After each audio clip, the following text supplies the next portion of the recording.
Le sujet que nous devons traiter aujourd'hui est de savoir s'il est possible de récupérer la fertilité après une ligature des trompes. Pour cela, nous devons commencer par expliquer ce qu'est une ligature des trompes, car le terme ligature est très vague et ne reflète pas la réalité. Il faut rappeler que la trompe est le canal dans lequel se produit la fécondation, à savoir l'union d'un spermatozoïde avec l'ovocyte qui, libéré par l'ovaire, l'attend. La rencontre qui se produit dans la trompe, si elle est suivie d'une fécondation, donnera lieu à un embryon qui y demeurera pendant une période de 5 jours. Lorsque nous occluons, fermons ou extirpons la trompe, cette rencontre ne peut pas se produire et la patiente demeure donc dans une situation de stérilité définitive, car le risque d'échec d'une ligature des trompes est franchement faible.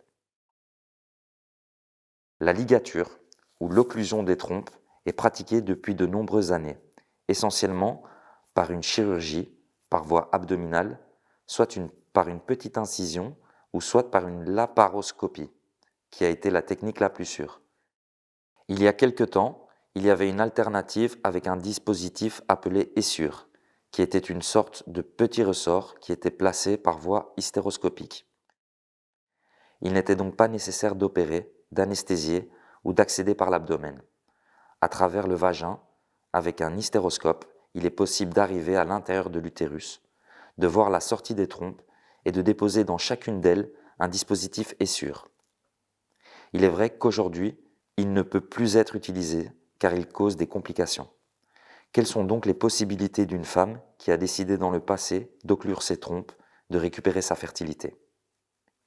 Il en existe essentiellement deux. L'une est chirurgicale, qui consiste à tenter de restaurer la perméabilité de la trompe.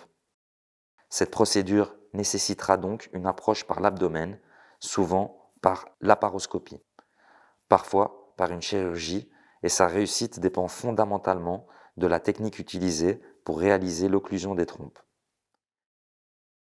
Si de gros fragments d'une trompe ont été autrefois extirpés, la chirurgie ne sera pas conseillée, car la fonctionnalité aura été perdue. L'autre solution, qui est la plus largement adoptée et demandée par les patientes, est la fécondation in vitro. La fécondation in vitro est fondamentalement faire la trompe. En laboratoire, les processus qui se produisent de façon naturelle à l'intérieur de la trompe sont révélés et imités. Basiquement, nous prélevons les ovocytes de la femme, l'homme nous apporte son échantillon de sperme, et les conditions pour donner lieu à la fécondation et au développement embryonnaire qui, nous l'avons dit auparavant, est d'environ 5 jours, sont générées en laboratoire. Après que l'embryon ait atteint son 5e ou 6e jour, il est transféré dans l'utérus.